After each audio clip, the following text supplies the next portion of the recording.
Alhamdulillahilladzi arsala rasulahu bil huda wa dinil haqq liyuzhirahu 'ala dinihi walau karihal musyrikun. Asyhadu an la ilaha illallah wahdahu la syarika lah wa asyhadu anna Muhammadan 'abduhu wa rasuluhu allazi la nabiyya ba'dah. Allahumma shalli wa sallim wa barik ala hadzal nabiyil karim wa ala alihi washabihi ajma'in. Allahumma shalli ala Muhammad wa ala ali Muhammad. Allahumma rabbi shrah li sadri wa yassir li amri wahlul 'uqdatam min lisani yafqahu qawli. Amma ba'd, sekalian yang menghormati yang kuangku nenek mama, alim ulama serta ciri pandai seluruh bendang dalam negeri kita kita bertanya pulang foto beritahu satu je benda kanduang limbah per mana kadang ancang-ancang dalam negeri yang bampuru barakan kunci undang-undang kemerintah kapal yang panji ke sarubu serta khusus kepada pengurus masjid Lahir Musuku yang menghormati serta jajaran, terima kasih atas waktu yang telah berikan kepada aku dan jamaah salat tarawih yang Allah SWT. Ambo akan meneruskan sesuai minggu yang lalu kelanjutan dari surat 33 Ali Imran, yaitu menggapai mahfirah Allah, yang barang tentu secara tidak langsung telah saya sampaikan ada 3 keistimewaan penggapai mahfirah Allah itu, mulai dari pelaksanaan saum, salat tarawih dan sampai sebelum akhir Ramadan. Mudah-mudahan Allah SWT memberikan berkah dan kenikmatan hidayah kepada kita bersama, sehingga Ramadan itu diterima oleh Allah, diampuni segala dosa kita. Salam dan salam senantiasa kita limpah curahkan kepada Nabi kita Muhammad sallallahu alaihi wasallam, kita sahabat-sahabat tabi'in dan keluarganya. Pun kita yang hadir, mudah-mudahan kita orang yang istiqomah untuk bertiba kepada Rasulullah sallallahu alaihi wasallam. Baiklah jemaah yang Allah SWT, pencapaian maghfirah ampunan Allah tentunya yang kita harapkan adalah bagaimana ibadah kita diterima oleh Allah, dosa-dosa kita yang telah diampuni oleh Allah. Ini satu target oleh kita dalam program ihtisaban menggapai ampunan Allah, dengan upaya, semangat, keikhlasan dan kekhusyukan, sehingga mengerjakan ibadah itu tidak ada keberatan, betul hanya karena Allah SWT. Maka dari pencapaian ampunan Allah itu, sesuai dengan ayat 183 pun di surat Ali Imran ketiga, gunanya target kita itulah menjadi orang yang lalakum tatakun, yaitu menjadi orang bertakwa. Nah, kemudian setelah kita dapat predikat orang bertakwa, tidak cukup sampai di situ. Apa esensi dari ketakwaan itu? Dan siapa orang bertakwa itu? Maka di surat 134 diteruskan oleh Allah lanjutan kemarin. Orang yang bertakwa itu ialah yang pertama, allazina yunfiqu fis sarah wa dharra. Karena kalimat takwa itu berasal dari kata waqa yaqiu bi khoyah, artinya mawas diri, hati-hati ya waku di dalam perhitungan beribadah kepada Allah maupun kehidupan. Awak harus hati-hati, sebab target yang dicapai itu ampunan. Setelah mendapat ampunan, menjadilah seorang yang predikat bertakwa. Maka tugas kita setelah itu adalah esensinya melakukan sifat ketakwaan itu. Itulah yang pertama. Orang bertakwa itu adalah allazina yunfiqu fis sarah wa dharra, yaitu orang-orang yang fis sarah. Fis sarah itu dari kalimat surur, artinya orang-orang yang mampu, berkecukupan, punya harta, tidak ada kekurangan, dia itu wajib yunfiku. Karena kalimatnya yunfiku itu ibaratkan air yang mengalir, tidak berhenti doh. Nah, dari kalimat itu yunfiku bukan anfaku. Kalau anfaku sewaktu-waktu. Contoh, awak punya rezeki untuk mengeluarkan sebagian harta infak di jalan Allah tu kali tunggu-tunggu dulu. Beko kalau kayu baru bimpak, baru dapat piti baru ke bimpak. Tahu-tahu bisa mati. Maka orang yang bertakwa itu yunfiku fisara. Di waktu lain itu capek-capek wak mengeluarkan infak waktu yang sesuai dengan aturan, dengan niat karena Allah. Sebab banyak orang ketika sanang nak takananya berimpak kodo, barulah susah baru takana, barulah sakarat baru takana. Cuba ke petang keloli apa salahnya mau berimpak? Kini angok lagi tenggorokan, tidak ada orang pandai. Itu penyesalan.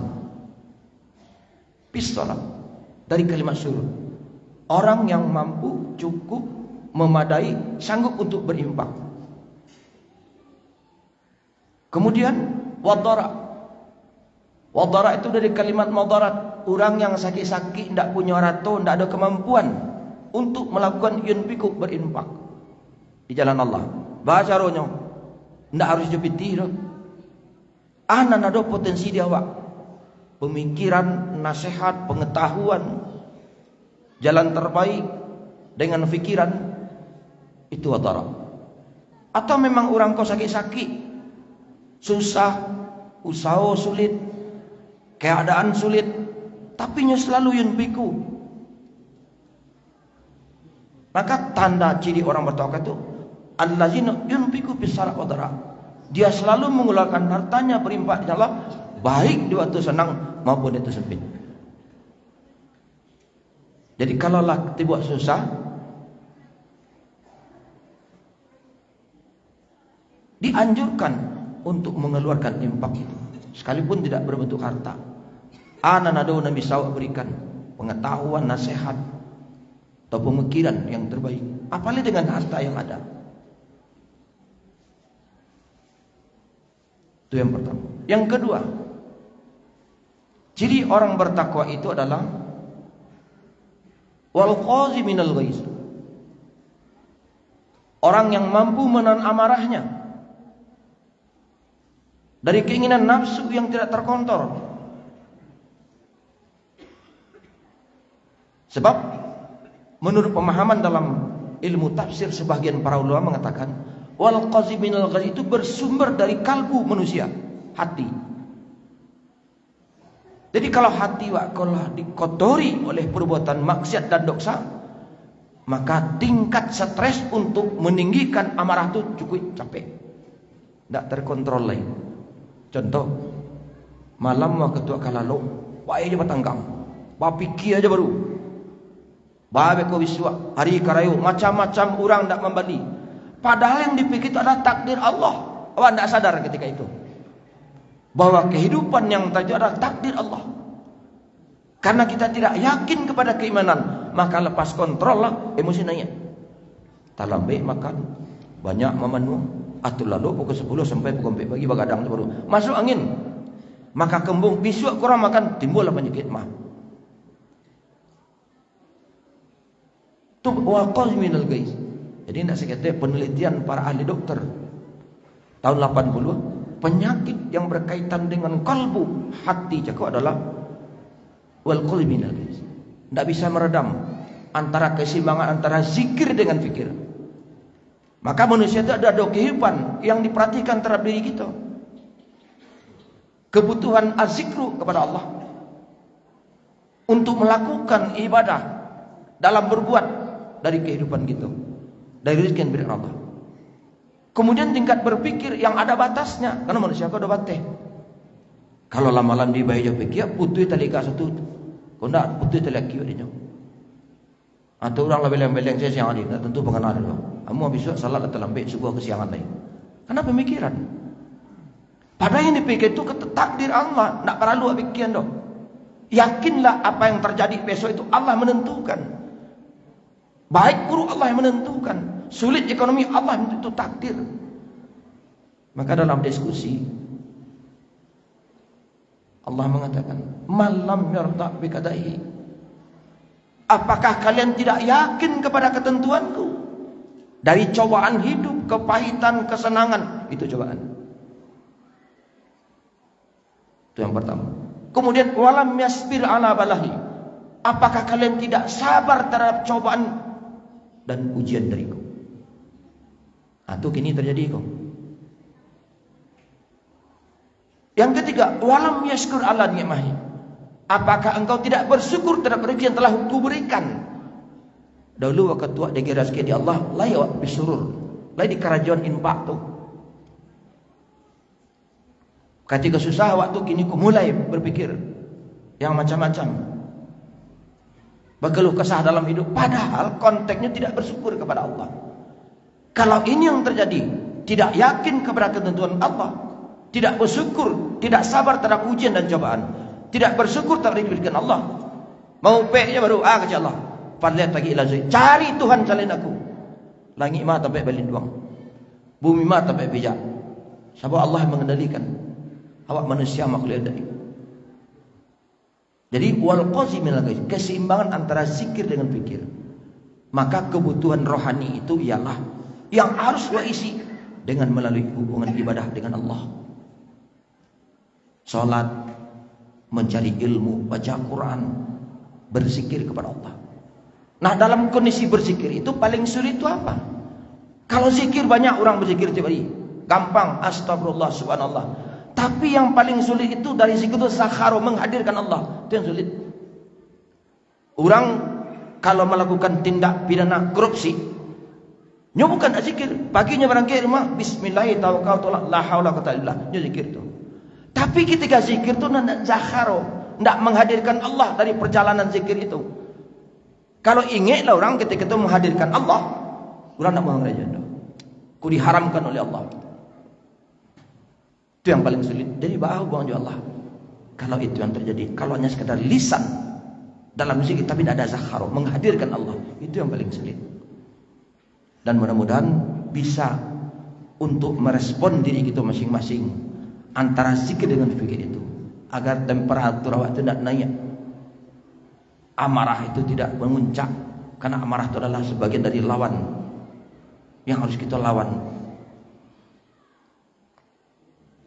Kemudian yang ketiga, wal afina linnas. Ciri orang bertakwa itu wal afina linnas, sifat pemaaf dan mau minta maaf. Yang susah itu kan itu, tidak mau memaafkan orang lain. Sementara ketika kita tidak mau memaafkan orang, terjadi apa? Berputus silaturahim. Kalau sudah terputus silaturahim, maka Nabi ketika di Madinah tidak naik ke mimbar, membacakan amin 3 kali.